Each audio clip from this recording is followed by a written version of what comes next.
my name is Stephen Regini. I am a resident of Maine, and I had the cops called on me. A SWAT team showed up, and I am now engaged in a shootout.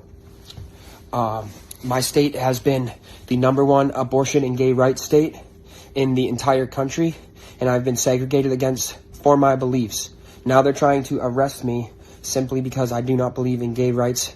He's blaming it on gay rights. This dude is unironically blaming it on wokeness. All right, wow. I've got a hell of a story to break down for you all today. So a 29-year-old man in Maine went on a violent rampage that spiraled into a shootout with the police.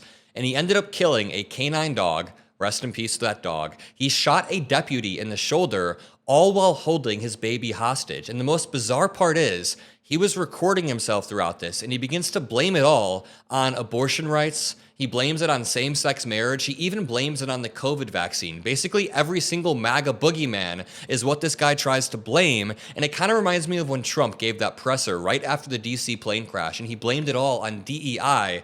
These people can only see enemies. They can only create boogeymen, and those boogeymen detract away from their own accountability no matter what they're doing. So I'd like to break this down. I'd like to watch this video. Don't worry, it doesn't get graphic at all. It's definitely bizarre to watch, but there's nothing graphic in the video. And this guy clearly is a Trump voter. And just to back up for 1 second, he clearly also has serious mental health issues. You can't do this without having mental health issues, but it's important to recognize how political rhetoric, especially incendiary political rhetoric, can act as a trigger for individuals who are already vulnerable. And this isn't an isolated case.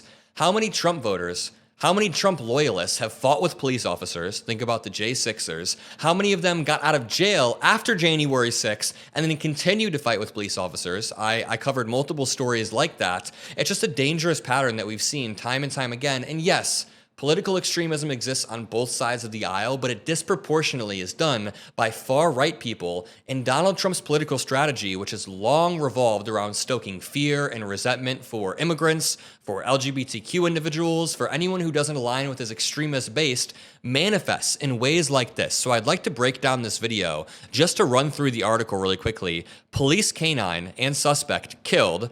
I'm more worried about the canine, rest in peace, that's always sad. And a deputy was wounded during a standoff in Maine, but the baby was rescued. Thank God the baby was rescued. A police canine was killed on Tuesday, and the suspect was killed. The standoff began on Monday night. Maine State Police and the Aroostook County Sheriff's Office responded to a domestic violence report at a home in Portage Lake, Maine. The dispute was between a woman who has not been identified and 29-year-old Stephen Regini. The woman told police that Regini had been fighting with her and pushed her into a wall. When police arrived, the woman was outside and Regini was indoors with the couple's 4-week-old infant. Officers attempted to take Regini into custody, but he resisted. He then pulled a gun from his waistband and shot at the officers as he ran back into the home. One officer, Deputy Shane Campbell, was shot in the shoulder. Regini then grabbed another firearm and fired at police cruisers as they tried to back out of the driveway. Another officer shot at Regini. Police then spent several hours trying to negotiate, but he refused to surrender and eventually fled from the scene. The canine, who the police said was a 4-year-old Belgian Malinois named Preacher, was then deployed to apprehend Regini, and Regini fired at the dog, who was struck in the abdomen. I think that's the saddest part of this all. Now let's watch this video of this guy blaming it all on wokeness. I'm here. My name is Stephen Regini. I am a resident of Maine, and I had the cops called on me. A SWAT team showed up, and I am now engaged in a shootout.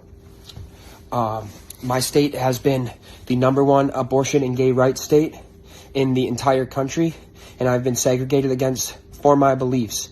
Now they're trying to arrest me simply because I do not believe in gay rights.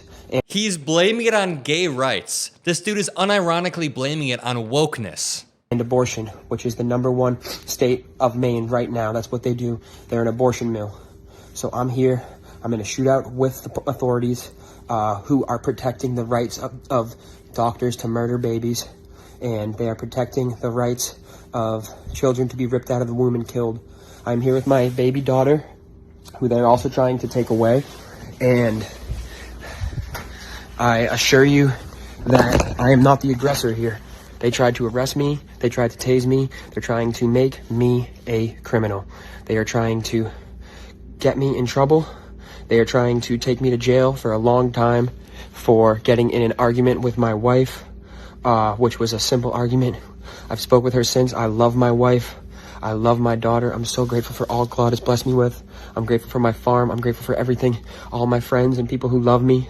And I'm sorry this had to happen. I really am. But I'm backed into a corner with my political beliefs. I haven't been able to find a job in a year. And my entire life has been just struggling for existence. I stubbed my toe earlier too. Is that because of the MAGA Republicans? Is it all because of your political beliefs? And a few things that I want to debunk here. It's very easily debunkable. This guy's clearly losing it. But first of all, every single report shows that he's the one who initiated all of this. He's the one that abused his wife, and his wife called the police, and then he further escalated from there. But also, notice how he uses this Trumpian tactic of saying that the authorities are after me. They're all after me. And I pointed this out earlier, but when half of Trump's political career, his entire political career, is based off of undermining the authorities, undermining these systems, when he's seen in court, basically, he was like one step away from flipping off the judge in court the whole time, it felt like. He was the entire time undermining Judge Merchan and any other judges from his cases. When he does that, he also pardons the January 6ers and calls them patriots for fighting with cops. Are you surprised that his supporters will continue to fight with cops? Fighting Democrats and trying to stand up for my country. Let me ask you, if you're a law enforcement officer, why do you support the COVID vaccines? Why do you support abortion? Why do you support what isn't morally right? How are you fighting for a state system that protects illegal immigrants and pedophiles? He's hitting all of the points. He's hitting all of the points. And police officers, they don't arrest people. They don't fight based on morality. They fight based on the law. Please explain this to me. Please explain to me why abortion is still legal in my state. Why are the babies dying? Why? Why is this legal up till the time of conception? That's why I'm fighting. I'm fighting for the babies. I'm fighting for the unborn. And I'm fighting for righteousness and Christianity to be restored in this country. Christ is Lord. God bless. And I'm sorry to you, my parents. I love you, my parents. I love you, my wife. I love you, my daughter. I love you, all my beloved friends and business partners. And God bless you. I'm sorry it had to end this way.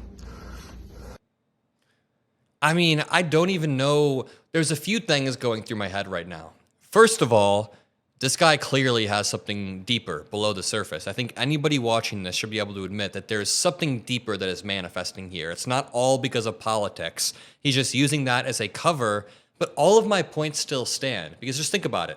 If your leader, if somebody you're looking up to is telling you that the government is evil, the liberals are destroying the country, babies are being murdered, if he actually believes that babies are being murdered and immigrants are the ones doing it and then eating the babies, whatever the hell this guy believes, then in his head, he can justify it. Is it really that much of a leap for this guy in his head to then begin a shootout or to use violence as the answer?